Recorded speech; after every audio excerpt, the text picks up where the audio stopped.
Welcome to BRUNO'S MMA show. I am here today with Coach Eugene Shewchuk, the main coach and owner of Club Kozak, an MMA gym located in Montreal, Canada, in the area of Verdun.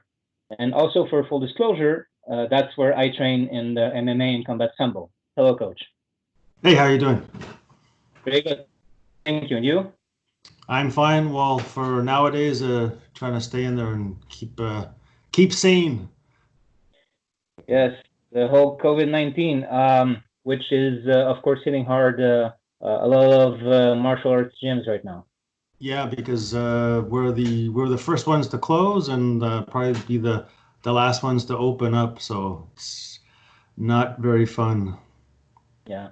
And I would certainly encourage anyone who trains martial arts when everything is back to normal and it's safe to do so to show some love to your martial arts school. Go back if they sell some gear, like whatever might help to make up for the lost time, so to speak. Yeah. That said, I have to say that Coach Eugene has a very interesting martial arts journey that I really wanted him to share with us in an episode. Yeah. Well, the beginning of the journey started when I was 12. Like a lot of people started with Japanese karate, because that was actually the only thing close enough. Even though I wanted to do kung fu, it was just started with karate. But from there, when I was about 15 and I was able to go on my own downtown and stuff, I started doing going to kung fu. So I did that for quite a while. This is all in Montreal, of course. I even got a brown sash in the kung fu, and then where the journey took a little turn for the good side was when I looked into Muay Thai, one of the first gyms that started here in Montreal, and watching the practice, I was just really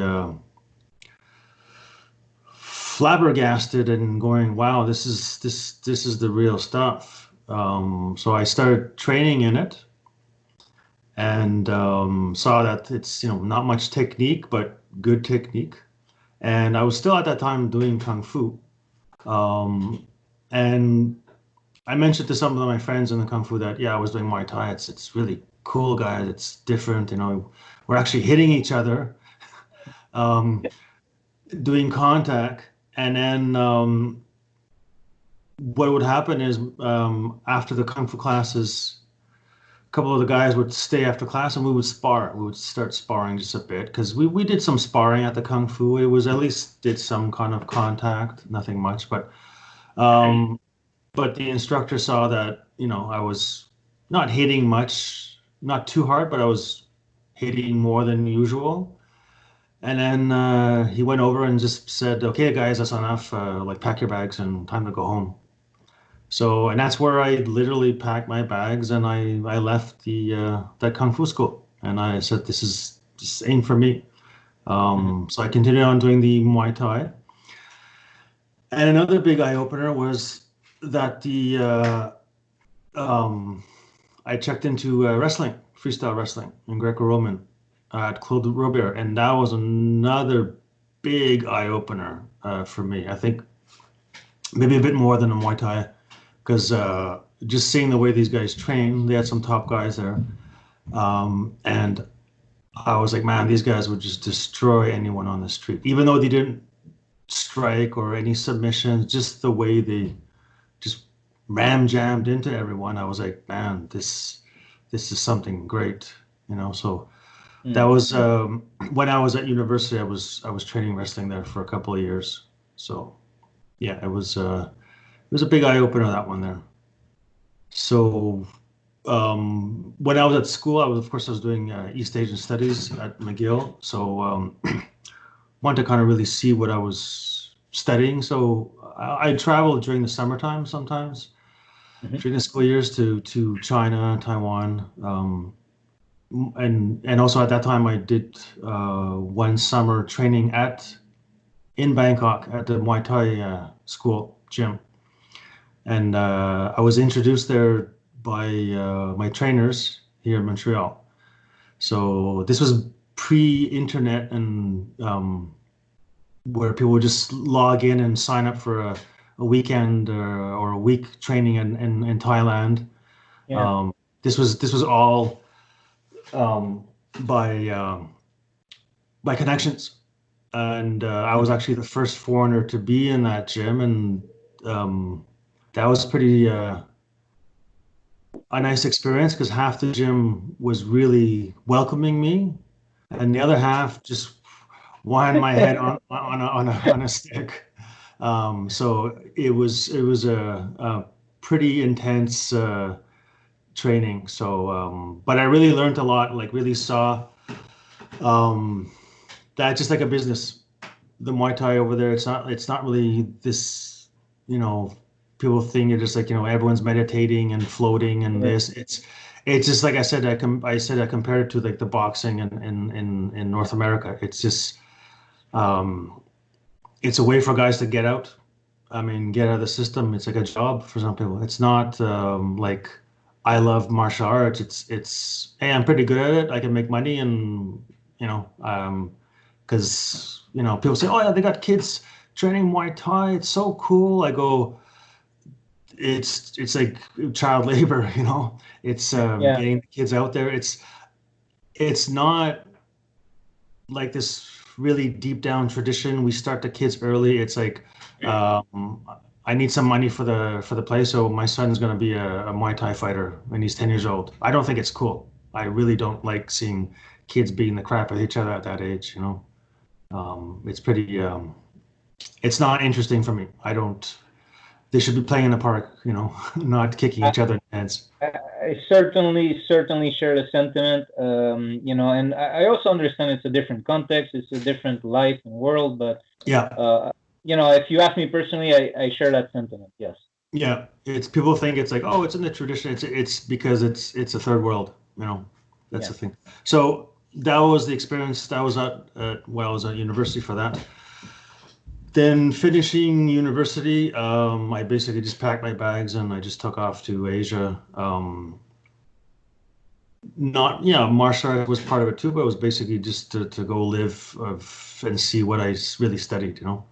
So I was in Taiwan Taipei, Taiwan. I was working at the Taipei Youth Program Association, which is located in the Taipei American School. So, pretty privileged school. Nice, you know. Let's say there's a lot of money in there. Okay. It's a lot of foreigners who their companies pay for the school there. So, um, but being in Taipei, I couldn't. There wasn't really much wrestling, so I got into the Sanda, Yeah. the Chinese kickboxing. Yeah. And which is nice because it's my style was a bit different. I still had my kung fu, but they don't do a lot of roundhouse kicks like in Muay Thai, which is pretty um, interesting. They'll do more side kicks than actually roundhouse kicks. Actually, their side kick is the like the Muay Thai push kick.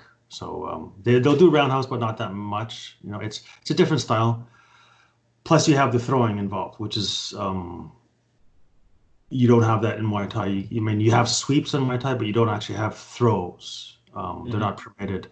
So it's a nice. If you have a good trainer in Sanda, it's a nice entry to help in MMA actually, because you learn how to catch the legs and stuff. You know. And let me know if I'm wrong because I'm not that familiar with Sanda. I know that you often show us Sanda tricks, but Yeah. I'm not familiar with the rule set. So I think there's such a thing as a maybe not a ring, but I was gonna say ring out, but there's an area that in those rules you can push the other guy out, right? Yeah, it depends on the ruling. Some have it actually an elevated stage. So which is um, I mean, it could be you know, you throw a guy off a small stage, but there's no ropes to hold them in, you know. Yeah. Usually they'll have padding around it. Um, but the competition I did in Taiwan is it's called Lei Tai. It's basically free fighting. There's no ground fighting, of course, but the rules I was in, it was basically we had a cage mask, like those plastic cage masks. We had gardening gloves, um, the karate um, white padding on the knuckles, Okay. and that was it. And that was it. Okay. And it was elbows, knees, like no shin guards or nothing, just full out. Yeah. Um, I still remember, like, I was asking the rule. I was like, "Are we allowed to elbow back of the neck?" And it was everyone's answer was, I don't know." So um, in the end, I was elbowing guys on the back of the neck. And my last match, I elbowed even the guy with the headgear. I elbowed him so much that the next day I saw him, he was all bruised up and cut. So Oh my God. yeah, so that's why I tell people, like, elbows are nasty. But it was afterwards I was like, when you're hitting the person back of the neck, you're like, it just, I'm doing it. But then afterwards, you're like, man, I'm glad I wasn't on the receiving end of that, because you can get a lot of damage, a lot of damage. That's why it's not permitted, nowadays in the back of the neck, because you can get damage years on that you don't notice right away. Oh, Um, okay. yeah, I mean, just cervical damages, nerve damage. So, but while living in Taiwan, I started learning Japanese actually in Taiwan, Okay. because when I was coaching, I was coaching gymnastics actually at the American school at the youth program, and majority of the kids were actually from the Taipei Japanese school across the street. So that's why I started picking up some Japanese and kind of getting interested in the culture. And then there's a big Japanese community there, so I was going to the bookstores and started picking up these martial art magazines. And I saw that they started having like mixed martial arts. Pancrase was just started involving. The cable TV I had in Taiwan had some little clips of these MMA shows. The UWF, which is like Pancrase was. It started with pro wrestlers, and they wanted to start seeing, like, can we do this for real? Like, fight for real. Other groups And like the and UWF was, it was MMA, but it was fixed. There were fixed matches. So okay. if you knew about fighting, you would. I was watching it and I was going, oh, that's cool. But then you'd go, hold on a second. He got out of that armbar a bit too easily, or something like that. But it was very entertaining, and then I was actually, like I said, another eye opener of, like, wow, this is like all the fighting all together. Um, so when I was in Taiwan, I did some judo too, just to learn a bit of some submission fighting. But my main was the wrestling. I wasn't too used with the jacket at that time. So when I was in Taiwan, I started getting interested. I visited once in Japan. My friend was working there, and yeah, I was like, man, I gotta go here. I said, it was like at that time the mecca of, like, mixed martial arts. They had Shudo started. A lot of different groups were there. So I basically figured out I'd, go to school there, easier way to get in. So I went to apply for a university program, a language program in Kyoto University, Ryukoku Daigaku, Ryukoku University, which is a cool name. In English, it's called the Dragon Valley. So it sounds Wow. really tough. Yeah. That was, and if I may, that was around what year at this point? You're gonna get my age out there. No, no, it's gonna be that was I graduated University McGill 91, 92. Okay. So I was in Japan around 94, 95. So that's the good days of the mixed market, like the booming days when there was money there, let's say. Yeah. Yeah. So so when I was in Japan, I was like, um I started doing some sambo, some judo too.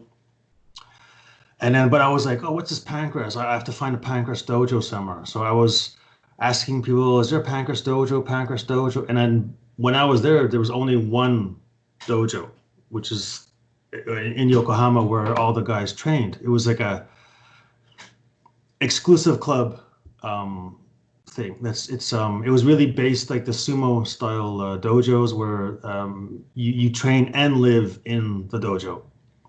Everyone cooks together. It was like a dorm. You were there. Um, so for me to like want to get in there, you basically had to do a test to get in. And it wasn't just like a test to go train. It was like a test saying, I want to become a pro pancrase fighter. Mm. So found out and I applied and it was allowed to go. And I did the test. And the first time I did it, I didn't finish. It was, I had an injury in my foot. Okay. It was bugging me, and we're doing duck walks. It was basically a physical test. You do a physical test, and then at the end you have to do some pads and a bit of just tackling, nothing really like sparring, just like to show tackles, your basics and stuff. It's a very physical and mentally gruesome test, so they want to see if you're fit or like mentally fit also.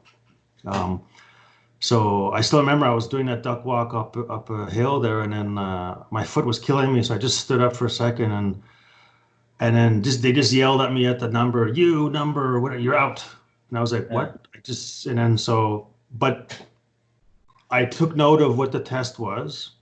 I went back to my the school university, and I was actually about to quit the university if I got accepted.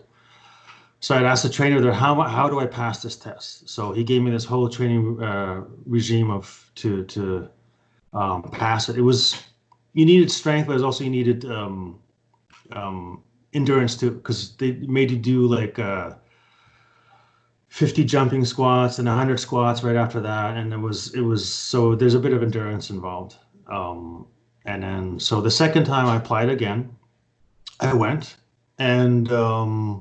I didn't pass, but I finished. I went to the end, and I was actually satisfied.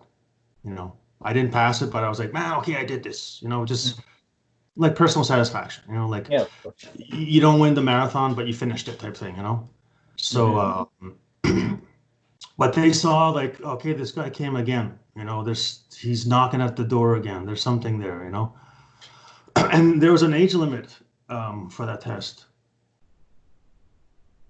I think it was you can't be over 25 to get it. Yeah, it was it was a cut because it's basically you become like a student there. You learn, live there, and then when they say you're ready, you're gonna go fight. Mm-hmm. So when I was there, I was asking, you know, if I get in, what about my visa? Because I'm not a Japanese citizen. I'm going to lose my student visa. What's going to happen? And they're basically like scratching their heads going, well, when you pass, we'll figure it out. I mean, like, I would have liked to know beforehand. Yeah. So I got actually invited. They asked me to come the third time. And I was like, well, I'm actually turning 25, so I can't. They said, come and meet us. They actually I was in Kyoto. They maybe go down to Kobe, which they had a match, pancrase fight going on. So I went down there, talked to the promoter guy, and he actually gave me a ticket to go and watch the fights. So that's when they had money back then, pancrase. Nowadays they would give me maybe $5 off to get it to go inside. Then they had the money. That was, like I said, the good old days. Like money was everywhere. It was a golden boom time, and that's when the pancrase fighters actually made a good living. Now forget about it, you know. So I did the third test. I finished it, and I was standing there, and they're just like giving out the numbers of who passed. And then they said my number. I looked down and go, hey, that's me. I was like, geez, I passed. Yeah. I wasn't actually like, I was like, okay, whatever, I'm finished. I'll go home now, you know? Yeah. So then I was like saying, well, what's going to happen now? Like I had my photo in the martial art magazine there, like, you know, like a little thing. This guy, two guys passed, you know, out of whatever. And then they're like, oh, we're going to try to figure out what your visa. And I'm like, great. You know, they had no clear answer. Yeah. They even told me like, oh, maybe you can go to the States and train in Lions Den. And I was like, I'm not American. Hello, like I would need a green card to be living and working there. I just can't, can't. Then they said, oh, we can try to give you like a three. That was at first, yeah, sorry. They can give me like a 3 month visa, maybe 6 months, like a cultural visa. Then that's what I said. And then after what? Mhm. Well, you can go to Lions then. I said, so I basically, Yeah. um, I just, put it away. I said, sorry, I can't like, because I would have to move in there, whole life, what I just started. So I just ended up finishing school instead. I still have that in the back of my mind. What Okay. if I did go, and do it? How far have I gotten and stuff? But it's you can't go back. That was my decision. But the funny thing is, I'm back now with pancreas, which is it's I find it funny. Like I quit them, like I left them, and I was unfortunately I was a bit peeved off when I left because I was like, you guys didn't think about my situation. And I gave him ideas like maybe I could be an English teacher at the Mhm. dojo, Yeah. and you pay me, but I pay, like just for the visa that I'd be there, I could be there for years, Yeah. But they, I don't know, I guess they didn't trust me or something. But then what happened is I got more into the combat sambo. So it's that's kind of what life is sometimes. Like if something doesn't work one way, it can open up a new, not always, not all the time, but you go one way, there's a block, and then you decide to go the other way, and then it works out for you. So, and that's what happened. I actually got in more into the combat sambo aspect of it, doing actually more jacket fighting, Yeah. and like that's where I am now. So Yeah. twists and turns in life, and then that's what happens in the end. So yeah, I trained in the sambo, and then that day I decided I had enough of Japan. I mean, I left happily. I didn't leave disgruntled. I was like, you know, I left satisfied. Mhm. So coming back, it was in the back of my mind. My combat sound teacher said like, maybe I got tested. Like I got my first degree black belt in sambo, which we don't. It's not really in sambo, but it's more of a Japanese thing. They like to rank everything. Mhm. So no, sorry, second degree, because that gives me the right to teach, not first degree. Mhm. Um, so my teacher was like, like you guys don't have everything out there. Maybe start thinking of teaching some stuff. Mhm. So, and I never thought in my life I'm gonna open up a dojo. It wasn't like, oh yeah, one day. I don't know. So it was. I didn't open up, of course, right away. I was here when I came back to Montreal. I was doing some judo and stuff just to get back into the life here. And then that one day I just decided to open it up, and then I got more involved with the Sambo Federation, um, which I quit afterwards. But after several years, because it just became all politics afterwards. Oh, Um, okay. Okay. yeah, it was like I wrote in that blog once the fiasco, um, but we went, I went with myself and a couple of guys to compete, and we did representing Canada in the Worlds. Mhm. I did the sports sambo and the combat sambo, and that was a very interesting times too. Um, but unfortunately, there was no backing up at all. Um, so basically, you're just paying for your own stuff and going, and so that's when I just decided like, oh, that's enough for the. It was very political too. Like guys were when they were running for president, it's just like all politicians are like, oh, we're gonna promise you, get you stuff for Canada. We're gonna get you this and this, and then once they get in, they forget Yeah. about they forget your name. Yeah. Yeah. Yeah. So that's the thing. So yeah, so basically, I went from your Karate Kid guy to seeing Muay Thai to seeing the real contact stuff, and yeah, here I am now. So it's just it's that path is there, and then I'm still here doing it, because I had in high school a lot of friends who were doing the karate too or other stuff, taekwondo, and they all quit, So, Yeah. and I'm the one who just continued on, with it. And I run into this sometimes. They're like, "Man, you're still doing this." I said, "Yeah, well, that's my life, Mhm. So it's that's what it is. Yeah. Yeah, and there's certainly, even from my own perspective, when I tell people, yeah, I train martial arts, we hit each other, we choke each other, like all that stuff. You'll always come across people who don't get it, and Oh if no, no, no. Yeah, of course. I mean, especially if you do like the MMA or contact, like martial arts, even boxing, whatever. Like, I remember talking to a guy, and I just started um, nostalgia of my combat sambo competition, yeah, and I'm just going like, man, just that feeling like you're able to just these 4 ounce gloves, and it's legal, you pound, and I was yeah, like out there, and he starts like looking at me like strange, like I'm some mass murderer, like. yeah, Yeah, and then I snapped out of going, oh, sorry, like, I just stopped right there because he didn't get it, you know.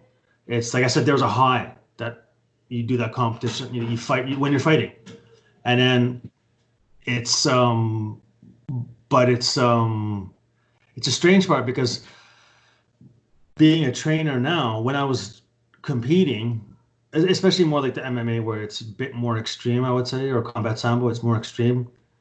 As an instructor now, there's sometimes me going, why would you want to do that? Like you become that old man there going like, why would you want to go in the ring and or the cage and do that, But when you do it, it's like you're addicted. You get a rush, So, but it's um yeah, it's hard for some people to grasp.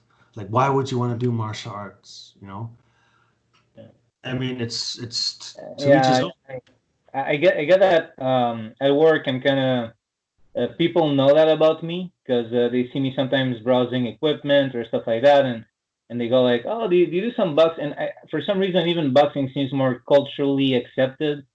They go, "Do you do boxing?" No, no, I do all of it. You do karate. Yeah, yeah, yeah, and you get this, like, I've been asked that with that kind of tone, like, why would you do that? Like, and as if people who ski downhill never get hurt, or as if life, Oh no, I have a friend. He I don't think he does it anymore. He was doing downhill um, mountain biking that's downhill. Yeah, and I'm like, that is insane because yeah, you have no control. I mean, if I'm getting armbarred, there's hopefully a ref will stop or I tap or there's more control in the sport of us. I'm not talking street fight. I'm talking the yeah, sport. But downhill, you hit a branch and you're going flying. That tree is not going to stop you. It's going to be in your face. So there are like some other extreme sports. I'm like that's accepted, but you're screwed. So yeah. Even skiing, like yeah, when I was way younger, there's this old man who like got off the ski slope and his neck went into a broken branch. yeah. Like, you're going down, like, anyway, it's this thing where it's just the perception of it, and as human beings, we just do stuff that is not just the basic stuff. We want to experience life in ways that, because I read a quote and I don't remember who said it, but I think it was someone who did some long, how you call when you're on a boat, and he did like Rowing. yeah, rowing, and he did like a really long distance, and someone asked him why he did that, and he said, "I wanted to do something only a human would, that only an animal does what is only necessary," something like that. It really Yeah. stuck with me. It really struck me, and even now, me, for example, I never went into any like competition. I just went to the gym, and now I miss it so much. I keep thinking when I come back, I have to do some like competition. I have to actually get in there. Just like you miss it so much at some point when you get used to it, when you do it regularly, the good it does, and the focus when you're just sparring, even not a competition, when you're sparring with someone, the focus you have in that moment, it does something good to the mind, to me anyway. Like you just there's something about it that when you get used to it, when the fear is out of the way, it reveals so much about you, about other people, about just and now in this current time, like it's kind of crazy how we cannot do what we love as much, and it really becomes maddening in a way. But I want to go back to something though, because you were talking about sports sambo, combat sambo, and of course Google is your friend. People can always Google those things. And I did a short episode about the sambo jacket, but if you could explain in your terms, because maybe not everyone knows what sambo is, and when they hear sports sambo, combat sambo, what's the difference? I don't know if you would like to touch upon that. Yeah, well, you could basically just say it's. Sambo in general will cover both sport and you don't have to. I like to say combat sambo to show that we do striking and also for the self-defense too. Yeah. Sports sambo is directly that it's just the grappling aspect. There's no striking involved at all, and also there's no chokes permitted. In combat sambo, you actually are allowed to choke. In sport, you're not. I don't even want to talk about it because people ask me why this. There's so many different sides of why chokes are not allowed. For me, I tell them it's because what I think is they wanted to have it in the Olympics and they want to show like, listen, we have leg locks. Judo doesn't have leg locks. We don't have chokes. Judo has chokes. So we're different. So put us in the Olympics. That's actually the best thing for me. Some people would go on like, well, chokes are dangerous, you can damage the brain, and I'm like, no, I think it was all politics. It was all politics. I mean, certainly the head kicks and headbutts in combat sambo would damage the brain as well. Well, yeah, but then I'm going like, why in combat sambo are you allowed choking? So it just but it's just the combat sambo is more a complete system. Sportive wise, basically, I would just tell people it's MMA with a jacket on, and right away they get the idea. But you would also go like in combat sambo, you learn like your street self-defense situations, knife defense, different, personal protection thing. It's just really, that's a part I like too. Not just to train martial arts like sportive wise, but also that for your personal self-protection and others around you. Because in the end, that's what really martial arts is. It's and also being an instructor now, I notice majority of the people actually don't want to compete. The vast majority, they want it for their own satisfaction, their own health. And also confidence and self-defense, protection. That's, I think, really the vast majority of even the students at Club Kozak. It's just, and I don't care. I mean, if someone wants to try and compete, some have tried and competed, and they notice it's not for me. So, well, good. At least you tried it. But because some, we're going on to the gym now, like our dojo is, there are some gyms that are very pro-competitive. Like everyone has to go compete. Look at the medals that good for them. But I think the average Joe coming into a martial arts gym is not interested in competing. They're there for themselves. And actually a lot of students coming in don't give a damn of how many medals I have. It's what are they going to get out of it? Am I going to get stronger, have more confidence, learn how to protect myself? That's actually the most important. So that's why it's I'm saying doing competition is fun, but it's not for everyone. It's not for everyone. And I encourage people to try to compete, but I don't force them. I don't Mhm. force because there are some people say, no, no, it's not for me, coach. And then they do one and they go, yes, when's the next one? They Yes. get addicted. Or Yeah. some people go in the image, the attitude of, yeah, I want to compete. I want to, and then they try it and it's not for them. Hmm. So you sometimes have two different, some people like think it's not for them, then they try it, they go, wow, that was awesome. When's the next one? And others who come in thinking they want to compete and then they try it and it's not for them. So, Yeah. but you got to try it. But I just, but the main more thing is training your martial arts you're doing and continue on Hmm. because it looks sad sometimes. You have some like old champs, like, they're, you know, sorry, my age or a bit older, and they look like, you know, but back in the days, I won all these medals, and I go, and now your health is terrible. It should be a lifetime thing. You know, Yeah.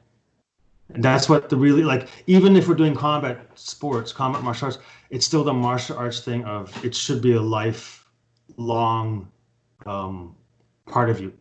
Not just Mhm. get that medal and I'm finished. You should still be doing it. You know. Yeah, yeah, for sure. I understand what you mean. Where sometimes some people, after they're done with it, they're really done with it. Yeah, yeah, Whereas, yeah.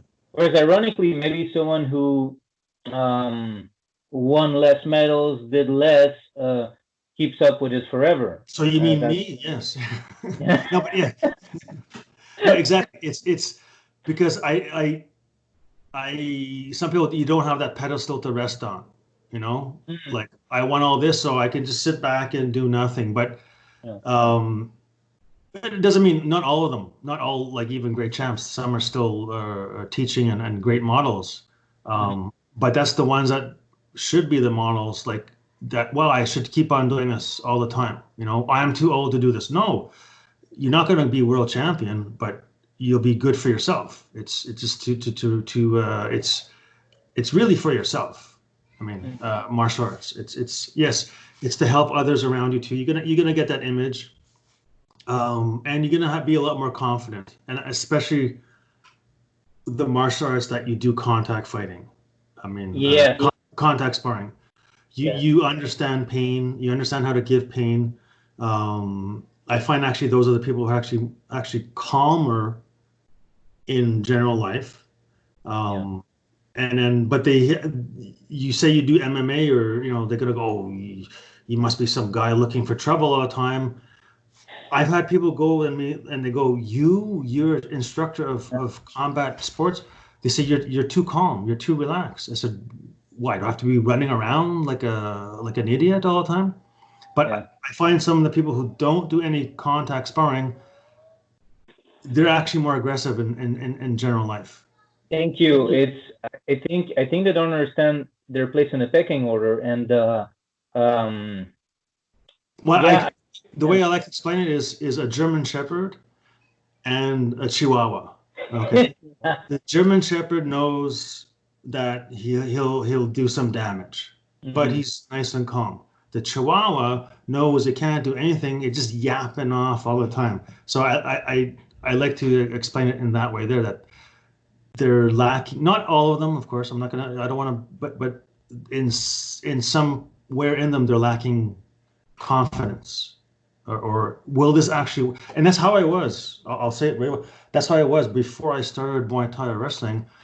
There was always a part of me going, "Is this gonna work?" Because I've never really like tested myself, even in sparring. You know, and now like Muay Thai is so it's gotten like very popular. I'll tell people you have to really pick and choose because as yourself at our gym we spar. Yeah. Like I tell people like you're going to spar, and they go Yeah. like, no, you're going to spar.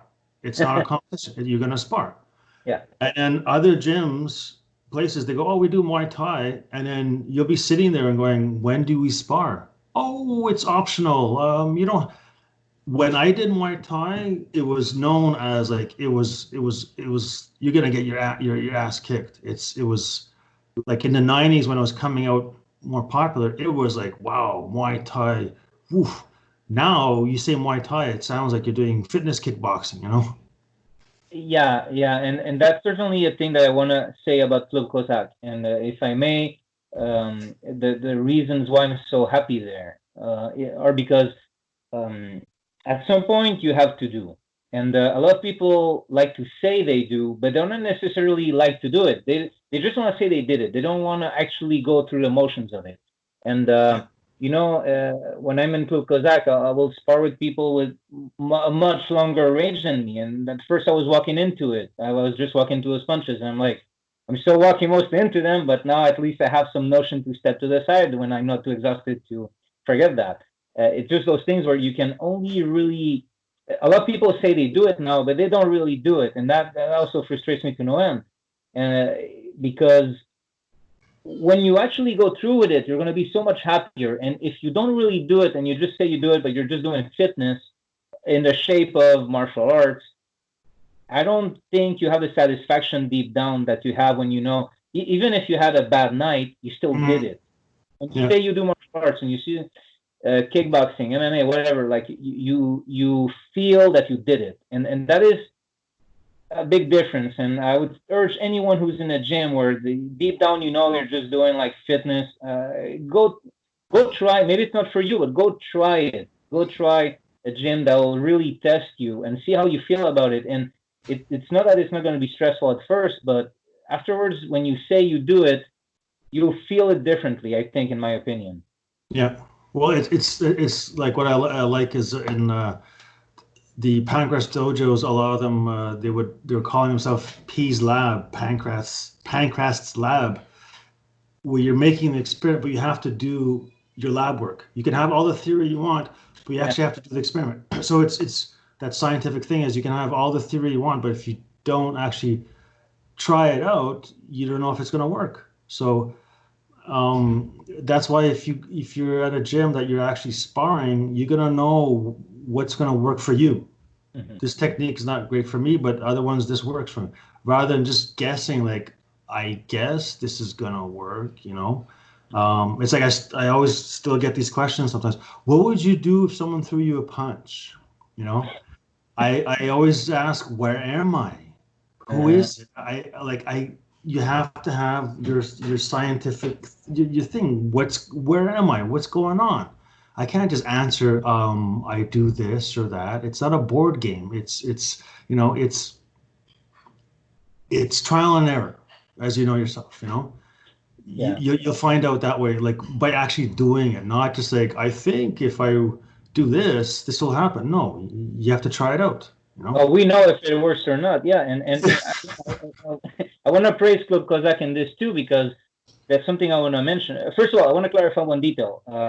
All the times I've been at Club Kozak, no one has ever knocked each other out. It's not that kind of sparring. It's not mindless sparring. It's Mm, intelligent sparring, but we still have to touch each other, hit each other to some degree to know. But I want to clarify, it's not like we're knocking each other out. I've never seen anyone get knocked out. I want to clarify that right away. Um, Not that it could never happen. It's still a physical combat sport, but it's not the goal. there's no We're not trying aggression. Yeah, there's no aggression. Yeah. exactly. But what I want to say also is, me personally, what really I started kind of late in training martial arts for real, or at least, I mean, my version of for real. You know, everyone. I'm not a pro fighter. I'm certainly what some people would call a casual practitioner, I guess. But what really got me interested was my own reason was not sports centric. It was really a case where I had to help a woman in a subway, and I had to hold a man down, and I was just thinking to myself the whole time, I hope he doesn't have a knife. And that really opened my eyes regarding like grappling, what I needed to learn in life. Mm. If I am the kind of person who's going to go help the woman, if I'm that kind of person, I need to know grappling. I need to know what if he has a knife.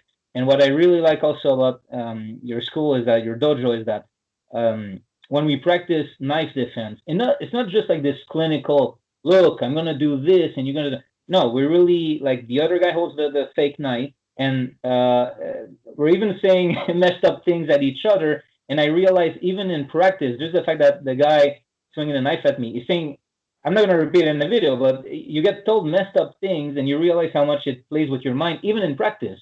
Imagine in real life, like you might have practiced in this like school that is very clinical, and then you actually hear things that are going to play with how you're going to react even physically. So your school is so good at actually, I think, as someone who's had to deal in a way with street situations, it feels like this is the best training I could get for that kind of situation too. Mhm. Well, I mean, I would, what helped me living overseas too, that kind of helped me in seeing different situations. Also, like having traveled to other places that are not maybe considered safe, and also places that maybe you're not as welcomed because you're different. So that does, I would say that helped me maybe mentally tough me up.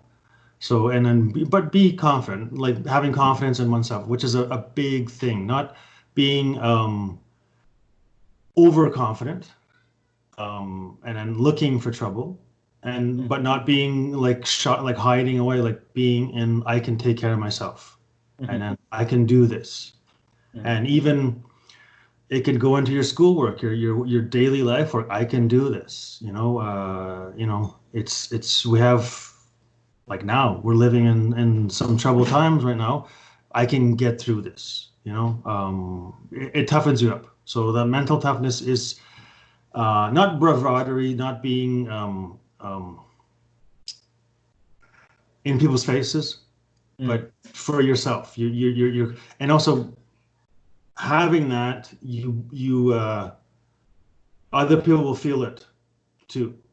That hopefully, like, wow, he looks confident. Why is that? So it could get them interested into the martial arts, or just having a healthy body too. You know, Yeah. that you can give out. Because I guess, like for myself as an instructor, I have to give good examples of a livelihood. Like it's unfortunately, like if you might see some instructors that don't look too healthy, maybe have trouble tying the belt around their waist, the thing, it's not a really good image to your students. And I learned that actually years ago as a gymnastics instructor, that just showing that, especially when you're with small kids, you have to be a good role model. I mean, we're not all perfect, but the thing is, as an instructor, I have to show that. I mean, if I would swear and talk tough all the time, that's the image I'm giving you guys. As you know, I don't. It's to be respectful for everyone, you know. But when it's time to go, it's time to go to do it. So it's not just teaching the actual physical technique. It's also one's livelihood, like how to live one's life. So it's, especially if you have to deal with kids, it's they look up to you. This is, so that's why if you have kids coming in, or even like pro MMA fighters, as you know, I like the ones who talk pretty nice, who have Mm-hmm. respect for each other. I know it's a show, but it's, people are watching. It's You should show that we're gentlemen. That's, Mm-hmm.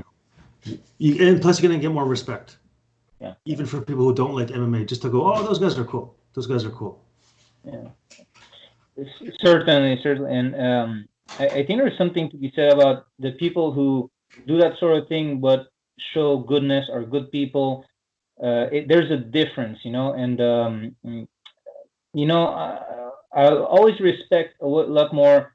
We're talking like the big dog and the Chihuahua, and if I know someone, I've been around, like when you're around people who can fight, and let's say they're facing a Chihuahua someone who's talking so much trash, and the person does that just because they don't understand the potential outcome of saying those things to other people, because they never had to confront violence in any way. They've lived Mm, in this safe room. They think they can say whatever they want and that there's no consequence. And when I see I've seen people who can really fight and just take it very calmly. And I was thinking, okay, that's a good person because I know what they could have done to the Chihuahua.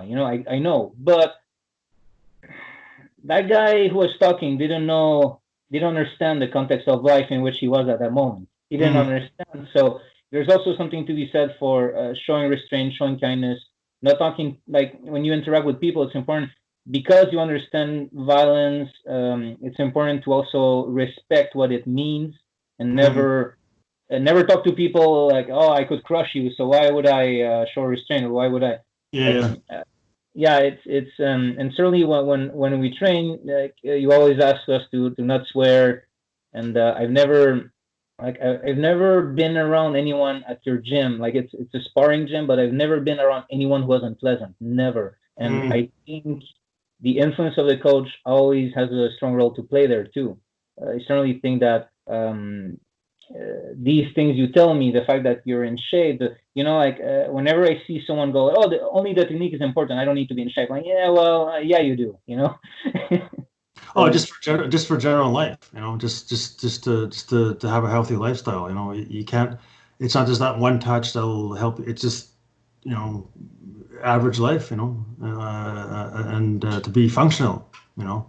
Like that. yeah.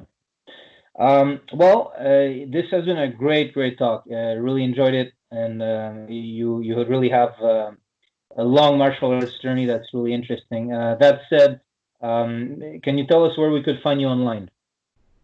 Well, the easiest is go to our website is clubkozak.com. You have the links to our Facebook too. You can look us up on Facebook. We're on Twitter too and Instagram also. All just Club Kozak. Just look it up there, and we're all there. Unfortunately, we're closed for now because we're on the lockdown. Mhm. Hopefully, that will be ending soon. But it's just have to wait. But we have the patience, and I know the students who are with us are going to be coming back right away for sure. I'm not worried about that because I still get messages like, "Coach, when?" And I said, Yeah, I contacted you guys too just to see, like, just we're still alive and yeah, keep it up. So yeah, it's online. You'll find us there, and we're on Wellington and Fourth Avenue in Verdun. perfect. Coach, thank you very much for your time. You're welcome. Bye bye.